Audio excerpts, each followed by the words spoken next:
Bonjour à tous. I'm Courtney Garrity, Pax Artistic Director. It's a pleasure to have so many people joining us on Zoom and on Facebook for this talk about climate change and COVID-19, a conversation between Cyril Dion and Luc Hardy. First, we are delighted to host an extensive and expanding audience in our virtual presentations. Please use the poll feature on your screen to tell us where you're listening from. I'd like you to join me in welcoming Cyril Dion and Luc Hardy. Thank you, Cyril, in particular, for connecting so late in France. My pleasure. Hello, Luc. We're delighted to host you both this evening. And during this conversation, if any of you in the audience have questions for either Cyril or Luc, please send them in the Q&A section of the Zoom feature, which is at the bottom of the Zoom window, or in the comments if you're watching on Facebook. Just to introduce our participants, in case you're not familiar with them, Cyril Dion is an actor, director, writer, and environmental activist. His documentary, Tomorrow, propelled his activism to heights. And he was recently appointed by President Emmanuel Macron to help oversee the Citizens Convention for Ecological Transition, which we'll comment on later. Luc Hardy is a French-American entrepreneur, angel investor, author, photographer, film producer, explorer, adventurer, and environmental advocate. And his organization, Pax Arctica, promotes awareness of the threats facing the Arctic, polar regions, and oceans. Today, we'll discuss the influence of the COVID-19 pandemic on the future of climate change and the activism that supports a positive future. I'm delighted to welcome you both.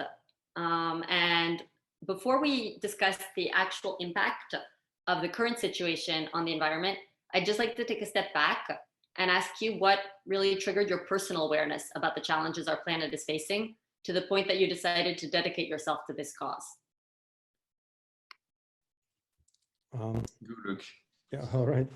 Okay, thanks. So thank you everybody online, and it's a tough time, so we know that and respect your time. And thank you, Fia, for organizing all this. It's wonderful.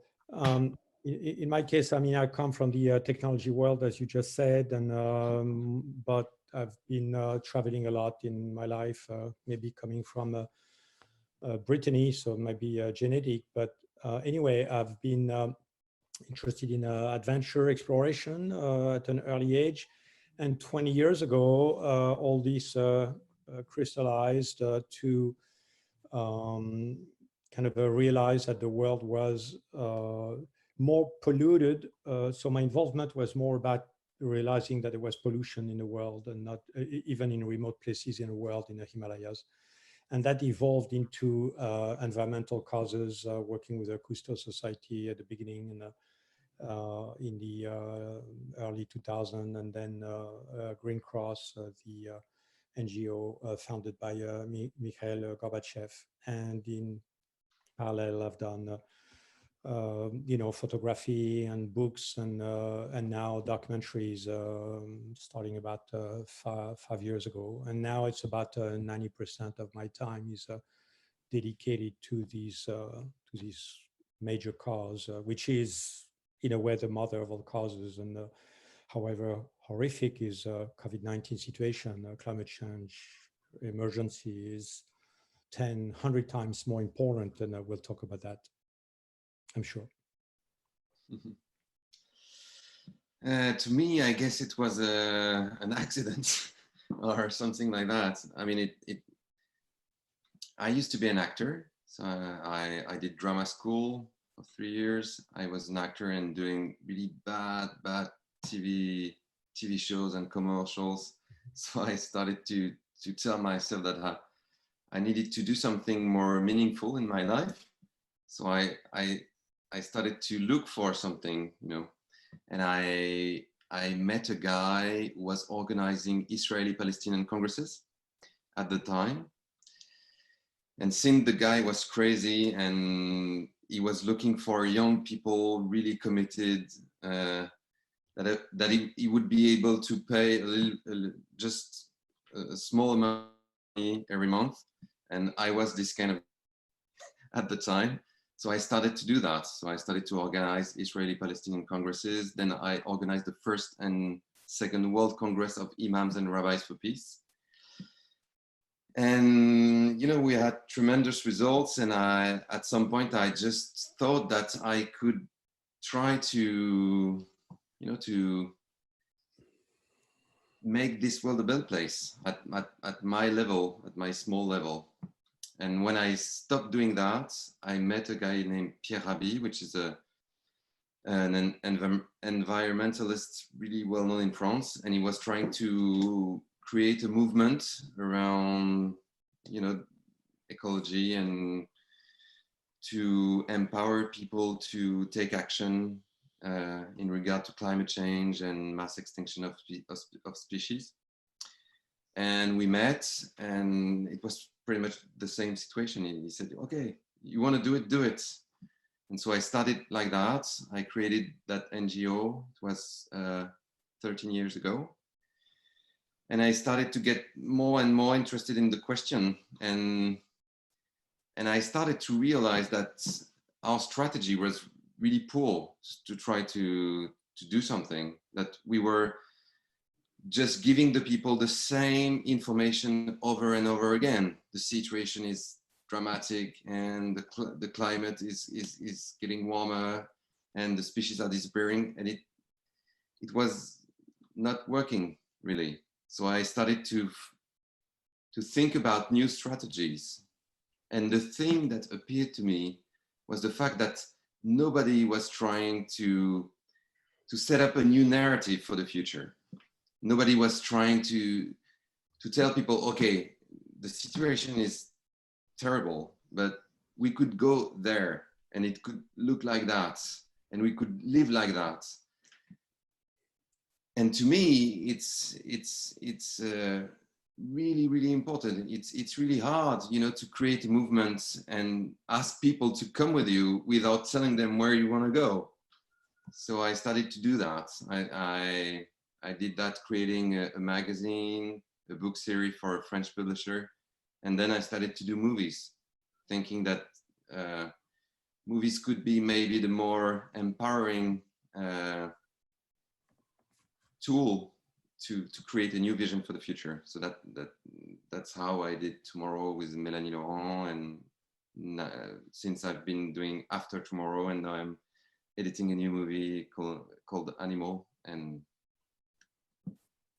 so thank you both for those sort of repositioning how you started. I would like Luc in particular. Obviously, we're going to talk a little bit about, you know, how to take concrete action and stuff like that. But before that, I think, Luc, it's fascinating because you've spent nearly 2 decades documenting the impacts of climate change through several expeditions, and you've actually witnessed changes. And obviously, we can't go into extensive detail, but I think just some of the things you've actually seen. And the goal of this talk is not to, you know, prove climate change, but if you could just tell people a little bit about what you've had the chance to observe firsthand through these expeditions. Yeah, I mean, most of my work has been kind of a boots on the ground with scientists and often also with children to witness, for them to witness and report and talk about this in their environment, school environment and whatnot. So yeah, I mean, I've seen changes, but more importantly, I've been with scientists who have been to the same place 20 years in a row, and they have seen the changes and they have measured the changes, which is the most important part, is reporting with actual data. As a side note, what's going on with the COVID situation today is a problem for scientists because they cannot travel, they cannot go, you know, to remote places, and also planes not flying. It's less data collected, less meteorological data collected. So there is a whole impact for scientists in that data collection. But that said, I mean, as an example, I was in, you know, at the North Pole in a little expedition in 2011. And we were just putting our sleds like normal people do when they go on expedition to the North Pole. And today, I could not do this same expedition. It's over at the time of the year when I was there, which was late March, early April, just because the ice is too thin and it will never recover to the point where you can do that. I mean, it's gone. Been to Greenland, where you see, species of birds, migrating birds coming earlier because it's warmer, so 2-3 weeks earlier, which is a big deal up there. So you see a lot of these actual changes in the Himalayas. I've been measuring glaciers, really hands-on on the ice, and seeing the diminution of the thickness of glaciers and front of glaciers receding. Just to give you a number, to put that in perspective, there are more than 200,000 glaciers in the world, and each year the melting of all these glaciers combined is the equivalent of 3 times all the glaciers of the Alps melting. So it's just huge, and you can look at the big numbers, or you can be on the ground, and the conclusions are basically the same. So despite these hard facts that you've of course been observing, and I do think that definitely over the course of my lifetime, there has been more of a collective sense of the urgency of climate change that has developed within our societies. But despite that, particularly in the United States, there are still many climate skeptics. How do you both feel about this, and what can we say to those whose beliefs aren't swayed by facts? Yeah, that's the big problem. Actually, in my, 5-10 years ago, we had to deal with climate negationists, as I rather call them. They were invited by the media because that was creating, the other side of the opinion, which was a disaster because, they had equal vocal time and, on media. Today, you don't see really these guys showing up, in the media. They do their stuff, but they don't write articles saying climate change does not exist. That's not done anymore. But it's still a big problem because I think there is a researcher who called that the Brandolini law, where, if you have a bullshit fact which is publicized, it takes 10 times the energy to refute that fact. And that's what's happening. It's really bothering because you always have to reply to these guys. But now even Republicans in the US, and I'm just pointing at them, or who have been the deniers and negationists typically, I think a majority of Republicans today in the US are accepting the fact that climate change exists and is here for good, and it's proven. And doesn't mean that they, do the right things in their investments or day-to-day lives, but it's changing. But it's changing too late. I mean, we've lost a generation because of these kind of people and negationists, and a generation is a lot. I mean, when we see in COVID, and I'll just terminate on that, we see 1 week of taking a decision too late is 36,000 lives cost in the US. Columbia Research had just shown that recently. I mean, acting 30 years too late on climate change is going to be 100 times, 1,000 times more deaths, and that's just horrible. But that's what it is. Cyril, any thoughts, comments? I mean, if any of them are listening tonight, which I really doubt, I would like to tell them, just look at the science, because if you really look at what scientists have been measuring for the last, 100 years, it's impossible to deny. And if you still don't believe it, you should look at Alexandria Ocasio-Cortez auditioning the scientist of Exxon at the US Congress. These scientists have been predicted in, I think it was 1982, that in 2019, so last year, we would reach 1 degree of temperature rise on the Earth and 415 ppm on the atmosphere. And that was exactly where we were last year. And when AOC was auditioning them, she was saying, whoa, you were good. And I was saying, yeah, we were pretty good scientists. And what did Exxon do? You know, taking this material of their own scientists, they decided to, you know, to put rumors and false informations all around to persuade people that climate change wasn't real because it was bad for their business. So if it's not a proof that something is going on, well, I don't know what could be. So maybe to dive a little bit more into what we're experiencing right now, we're currently experiencing an unprecedented phenomenon, which seems to have brought almost the entire world that we know to a complete halt.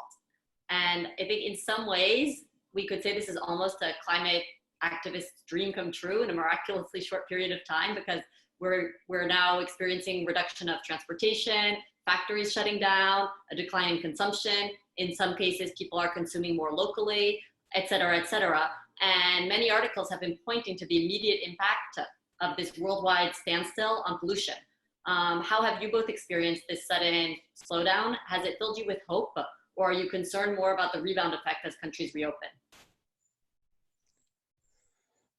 Yeah, I mean, it's great to look at these wonderful NASA satellite maps and see, you know, less pollution and sometimes minus 25%, minus 50%. It's wonderful, but, you know, overall, it's still only, what, 2020 will be minus 5%, minus 10% overall reduction of emissions, CO2 emissions possibly, and methane and all these greenhouse gases. So it's not much, and it's nothing compared to what needs to be done. So, I mean, we take it as it is now. Yes, it's easier to run and to do stuff, and skies are clearer, and dolphins are swimming in Venice canals, and goats in Brittany and all this. It's great, but it's just temporary, and it's going to come back to some normal, which means bad in the next few months, if not few weeks. But as you said, the change in attitude, in philosophy, in behavior, day-to-day behavior, that's what is really fantastic, and that's where there is hope. So in a way, it's more than a silver lining for climate activists. I think it's really the opportunity to rethink all this. And, you know, back to the CO2 level of 415, that ppm that Cyril was mentioning. I mean, it's not going to change that. And it's the highest we've had it, not in 100 years, not in a few thousand years, in million of years is just. Let's just explain that, because I don't want to interrupt you, Luc, but that was my next question, Cyril. I'll come back to you just in 1 second, but let's just explain this to the audience, just in case people haven't read this. But the paradox is that despite the decline in carbon emissions that we're able to document during this specific period, the overall CO2 in the atmosphere will continue to go up, as people have been reporting. And so I think we just need to explain this to the audience. So that means that the global warming effect is still increasing, despite the fact that we are producing less carbon dioxide right now. Cyril, maybe do you want to just explain that, and then you can answer the prior question, but just so that everyone really understands why that's the case. The thing is, when you throw carbon emission in the atmosphere, it's not going to. It's pretty much when you have it's the same thing when you brake. You say that in English? Yeah. When you brake with your car, it takes time until the car stops, and that's pretty much the same thing. We send carbon in the atmosphere, and this carbon is going to stay for decades. And actually, we have some research from the French climate scientists who are going to give this information for the next IPCC report. And that's kind of bad. Actually, they found that even if we would stop any carbon emission right now, in 2040, we will still pass this 2 degrees limit that we shouldn't pass according to the Paris Agreement, even if we wouldn't, you know, have any carbon emission starting now. Yeah, so that's why, you know, these 2 months are, you know, are making all the carbon emission lower, but it's not enough. First, we will need to do that. The scientists think now that it's going to be -8% in the year. It's going to depend on the rebound effect, but it could be 8%. Even if it's 8%, we should do that every year, starting now until 2050. And even if we do that, we're still going to have some huge shock from climate change because of the phenomenon we've been describing. Yeah.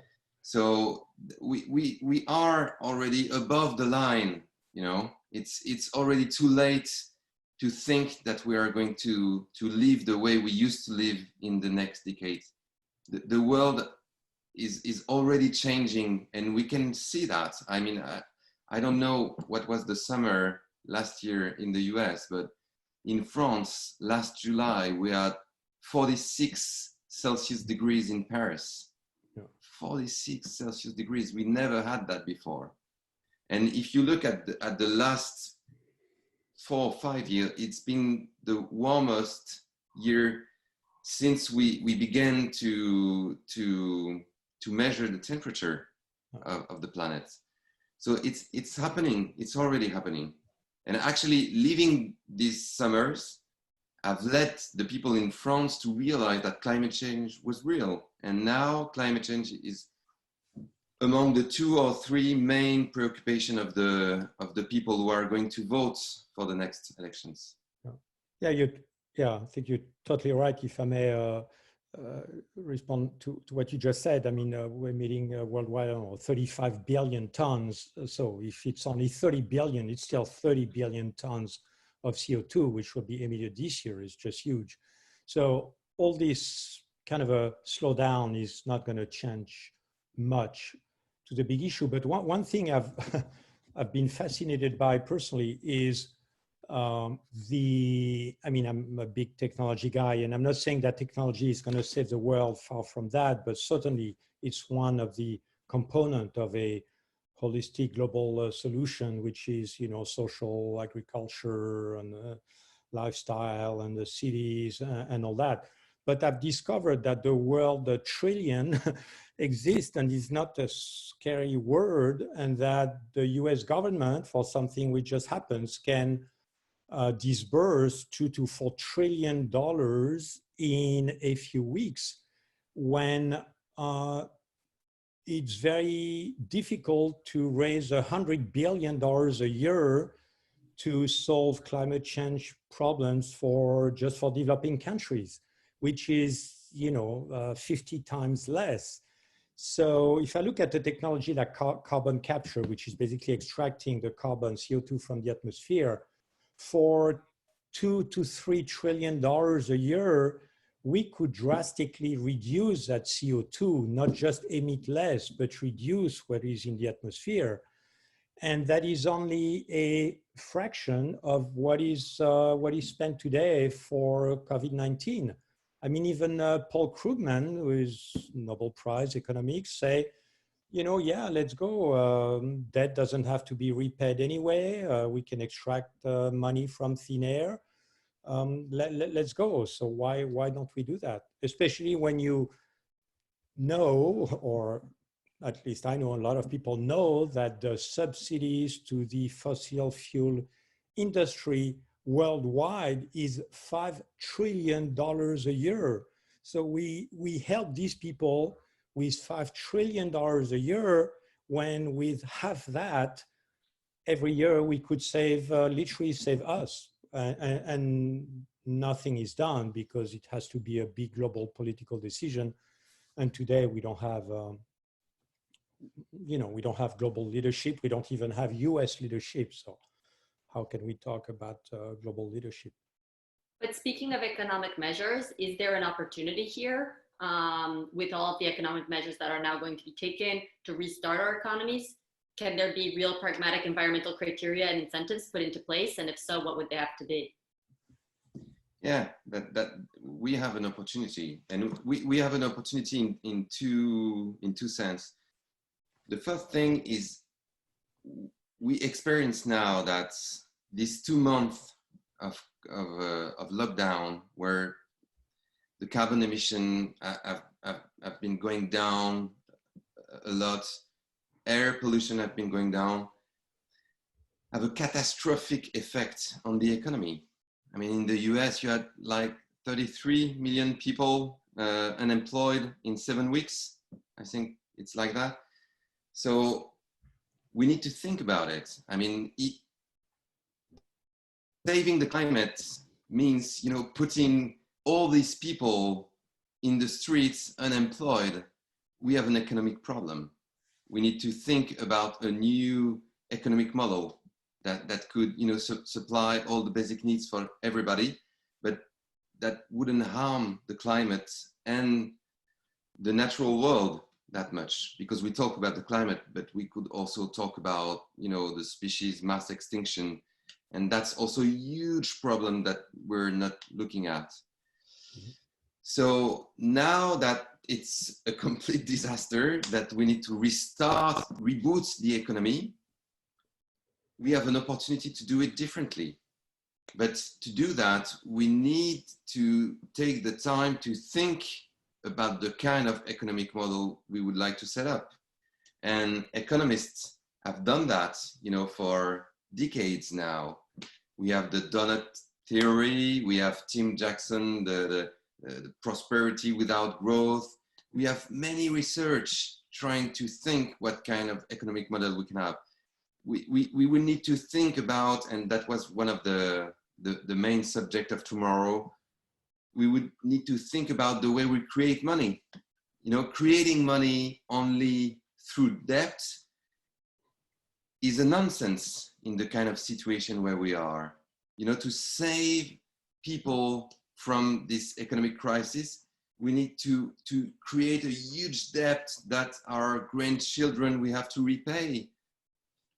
Whereas, money creation is just a convention. It's not a natural law. That's what Hariri, this Israeli author, is saying in his book *Sapiens*, that money is just a fiction. It's just a convention between us. We just decide among human beings how we create money and what kind of use we are going to do about it. And now we're just stuck in a narrative where money is created through debt. And to me, that's one of the major things we would need to rethink, so that the money could go where we need money to go, which is creating a sustainable society and to create the condition of resilience. I mean, if we are to experience some huge shocks in the future, we need to think now on how to prepare our country to overcome these kind of shocks. Yeah, and in a way, you don't even have to create new money, because it's as I said earlier, it's a matter of reallocating help to industries which are totally counterproductive to help us getting out of this crisis. So, US. Yeah, but I mean, in the European Union, they're creating a plan with 500 billion euros to save the economy. Yeah. And the plan now is to borrow this money from the market, and to repay this money afterwards, which is a nonsense. I mean, nobody is responsible for what's happening. So why do we need to create some more debt so that we can save the economy? But as a practical example, as an industry, I would totally reboot is, agriculture, farming, especially in the US, which is an industry, in need of major repairs. We don't need 100 million livestock. We don't need to eat all the meat we're eating. It's just terrible working conditions for people, for cows, of course. And it's bad for the health system. It's costing health system in the US is $4 trillion. We could divide that by 2 if people were eating, normally and properly, and certainly not cows, which are fed by cereals, which are grown in the Amazon, which has been raised to grow this soja, which is feeding the cows. It's just crazy. And this industry is helped at the rate of $38 billion a year. So that's all. This has to be rethought practically. And there are a lot of interconnections and definitely between the COVID crisis and the climate crisis and agriculture and species and extension and all that. Not enough time to go into all this, but there is definitely not. Unfortunately, but just one more thing. It's really, money is really a key element. We've been working now, as you were mentioning. I suggested to the French President Macron to organize a citizen assembly with people drawn by lots to work on the climate crisis. And they've been working for the last 6 months. And they've been auditioning economists, and scientists and politicians and people from unions. And the main conclusion is, if you want to do something, you need to divert the money from where it's going now to some other place. That's the key element. I'm now filming. I've been filming in the last few weeks at the European Parliament to try to understand how you can make a law to protect the environment. And that was the same thing. All the MEP we met told us, well, it's really easy. Where you put the subsidies, you create an industry, you create a business. If you remove the subsidies from, for example, from industrial fishery, well, industrial fishery just collapse. And then you put the subsidies into, small fisheries, which is a lot more sustainable, or you put the subsidies into organic agriculture and you are going to make it bigger. And that's what we need to do now, to divert the money from the fossil fuel to all the industries who are destroying the climate and the biodiversity, and put that money in a sustainable local economy. So thank you. We barely scratched the surface of my questions, but I see there are many, many questions pouring in from the audience. So we've got a lot of people watching and a lot of questions coming in. So I'm going to start taking a few from the audience.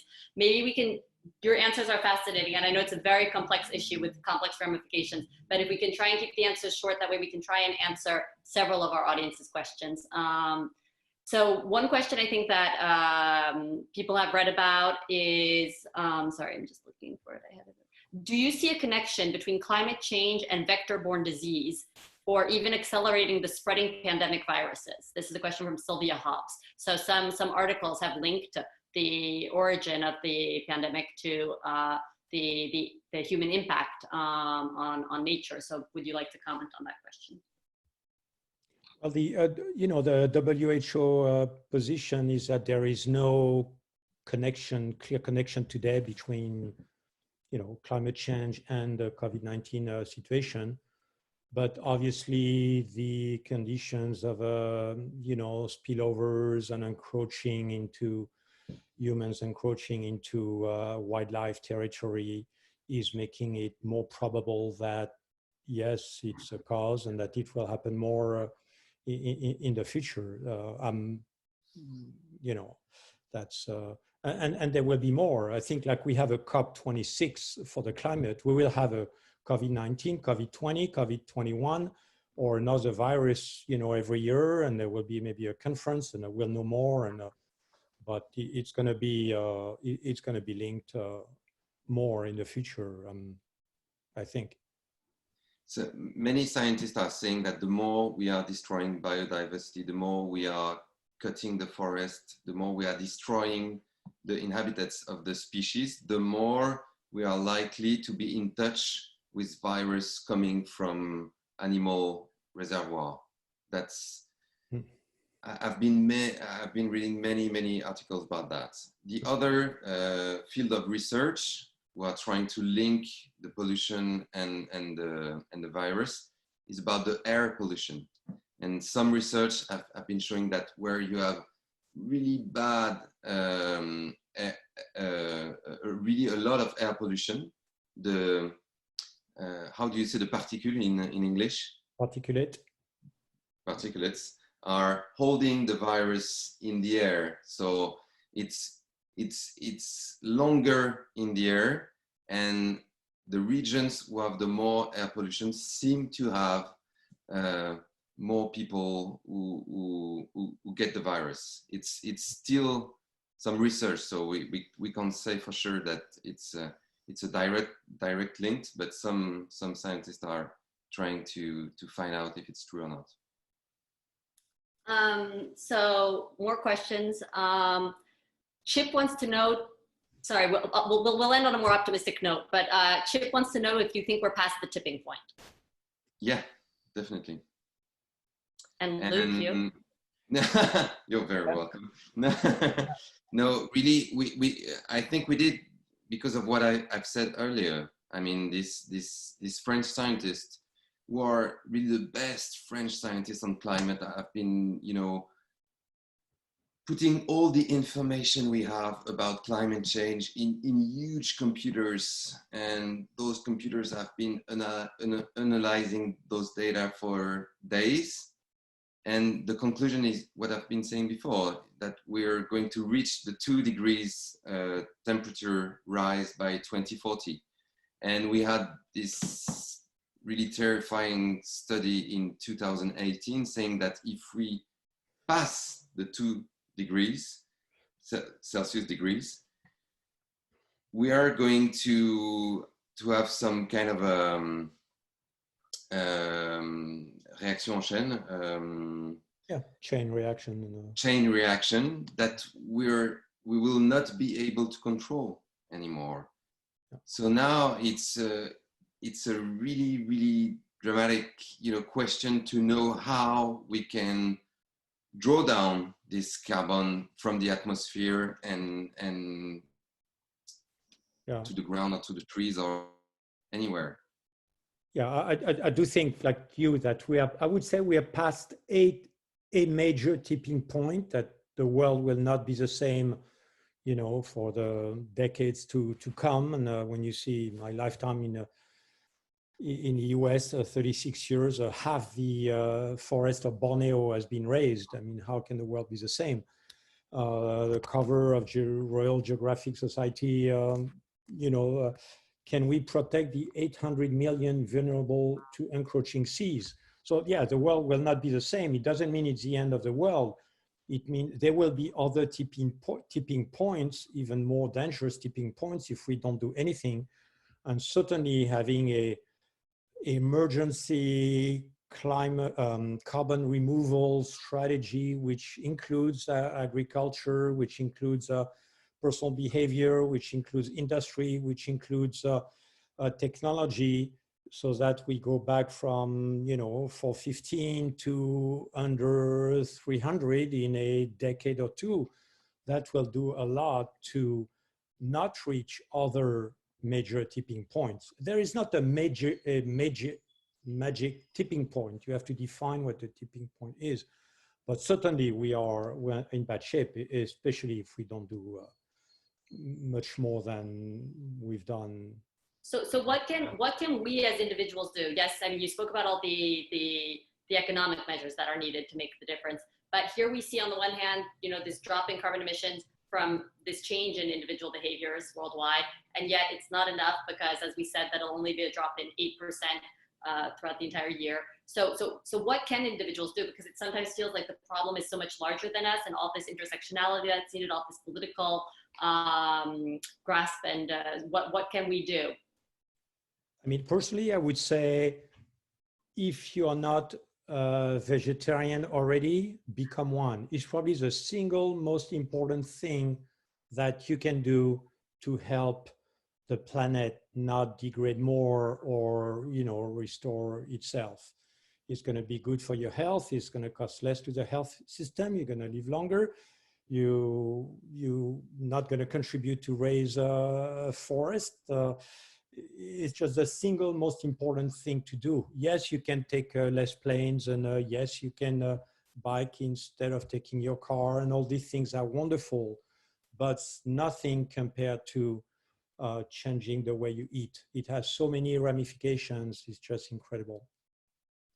There has been a study in France about the impact of individual actions on climate change. And unfortunately, the results of the study were that even if people have a heroic behavior, trying to do everything they can, biking, going to zero waste way of life, never taking a plane anymore, becoming vegan, it's only 25% of the problem.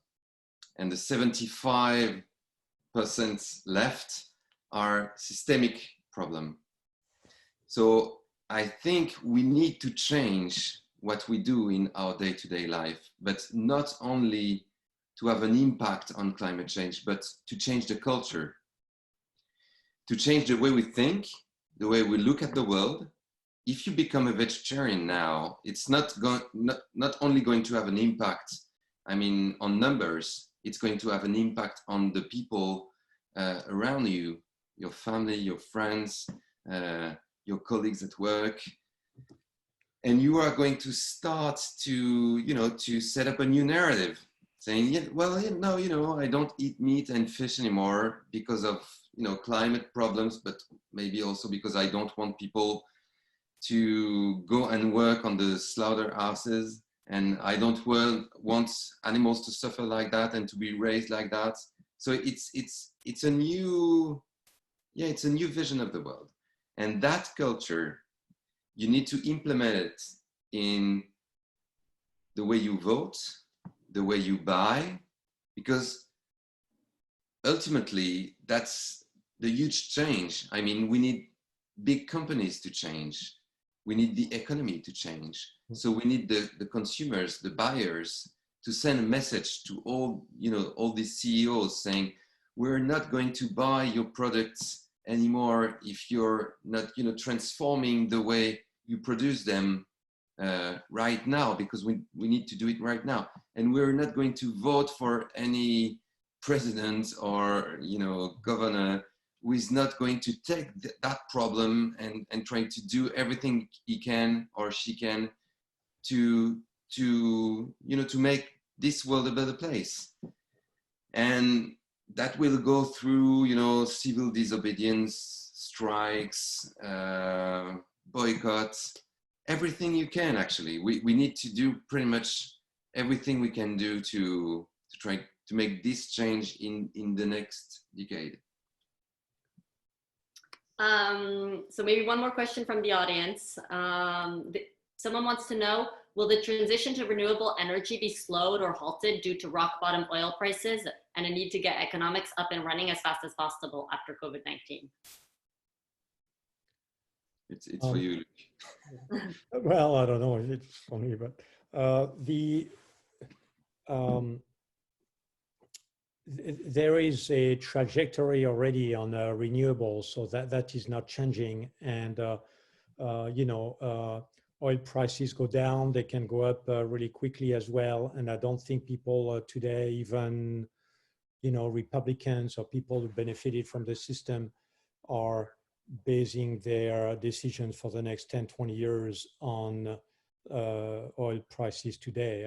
All this has been declining, and new investments are much more in renewable energies, even in states like Texas and wind power and all this. So I don't see that changing. The problem is that it's it's still slow and yes, it requires investment. It's certainly not the solution, but it's part of the solution to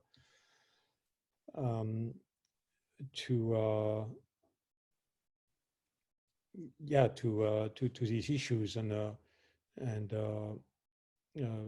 better climate and all that. Would either of you like to comment? One thing I'd like to maybe look forward with and have a little bit of hope for the future is youth activism. We've seen a whole new generation of youth climate activists emerging across the planet. I'm sure both of you have had opportunities to engage closely with them. What are your thoughts on how the next generation is really going to be the answer to the problems we're facing now? Yes, I've been spending some time with them. I met Greta Thunberg in Paris, and I've been walking and striking with the youngsters in Paris, in Switzerland, in Germany, in Belgium. And it's really important to have them to put pressure. And in 1 or 2 years, they succeeded actually to build an international movement, which we couldn't really do as adults, unfortunately. It was really hard to create some huge connections with other countries, and that was a real success. But still, the problem, we have two problems. The first problem is that we cannot wait for them to be in charge and solve the problem. We need to do that in the next decade. So Greta Thunberg is 16, so she's going to be only 26 in 10 years, and it's going to be too late. The problem is for now, the Friday for Future and Youth for Climate, they're doing a really great job to put pressure and to have a good communication about climate change, but they're not organized to have a real impact on politics. And if you look at what the lobby have been doing for the last 40 or 50 years in the US, in France, and the way they've been organizing to be in touch with people in power and to have a huge influence on politics, we haven't been able to do that in the climate movement as well, and we should. And today I'm just telling the climate movement and the youth movement, organize yourself, try to have a strategy, and try to be really efficient on the way you can have an impact on the governments in the next few months and years. Otherwise, you just leave the floor to all these people who are just working for their personal or business interests, and they're really talented to do it. So we need to take the floor. Maybe just to finalize, if you could each just leave us with one really short thing that gives you hope today when you think about the future. And in particular, I don't know if anything has changed on your outlook towards the future of climate change action due to this pandemic. But yeah, what gives you hope when you look towards the next, what's awaiting us? Well, it's it's in a way it's a horrible opportunity, and it's a great opportunity. And if we make the best of it, then there is a lot which can be done to kind of reboot everything. I mean, I'm not, I'm a reasonable optimist, and yeah, I think it's a great opportunity to rethink a lot of things. I don't think it's just a crisis, and like the financial crisis of a few years ago, and that it's going to be back to normal after a couple of years. I think this is the crisis of a lifetime, and certainly for me. And I'm not I'm not young anymore. So I really think it's a great opportunity for everybody to rethink everything. What gives me hope is that I met so many people doing so many great things. When we did Tomorrow, it was the point, you know, to show all these people who are already inventing another world, another way to do agriculture, another way to produce energy, another way to create money, another way to organize democracy, another way to educate the children. And it's already there. I mean, we don't really have to invent that many things. Some things, yes, but we have already so many solutions. For example, if you look at permaculture or regenerative agriculture, we know how to produce a lot of food without harming the climate, and even more, taking back the carbon out of the atmosphere into the soil, into the trees, and calling back the species. All the bees and all the animals are coming back just when you stop using chemicals and started to organize the land differently. So, you know, I know human beings are capable of the worst, but they're also capable of the better, of the best. So if we can, and that's why I'm really into creating new narrative, because I think that's what can inspire people. If we could, you know, wake up this kind of energy in people and make them put all their energy, talents, intelligence into changing the world, instead of, you know, creating more problems sometimes without knowing it. That could be quick. I mean, we could change the world in, I don't know, 10 or 20 years. So I'm trying to put my energy into that. Well, thank you so much to both of you for sharing that energy with us tonight, for sharing both, you know, the realism of what we're facing, but also some insight into how we can try and really make it change. And hopefully people have experienced during this pandemic, you know, what it feels like to hear birds singing again in the city and breathing fresh air. And hopefully we'll all realize that we can change our behavior and take better care of the planet. So thank you to all our attendees for joining us. I truly apologize. There were so many questions. Both Luc and Cyril had a lot to share with us. And so I apologize that we couldn't answer all of you. We do hope that you'll be able to connect with us again for our next FIAF event on Thursday, May 28th, for a live Q&A with the filmmakers of the movie The Ferry, which will be screening next week as part of the FIAF Film Picks. There will be a talk with the filmmakers Dominique Abel and Fiona Gordon, so on Thursday, May 28th. And then in the past few weeks, we've been working hard to create these events to serve our wide audience during these difficult times. And we ask for your help in supporting FIAF's role as the home of French language and culture in New York City. As you know, the financial impact of our in-house events has been immediate and profound. And so any donation you can provide to us will make a difference. It'll support our teachers, our artists, and our staff. So thank you very much for following us. We hope to see you again soon. Thank you, Cyril. Thank you, Luc. Thank you, Courtney. Thank you. Thank you.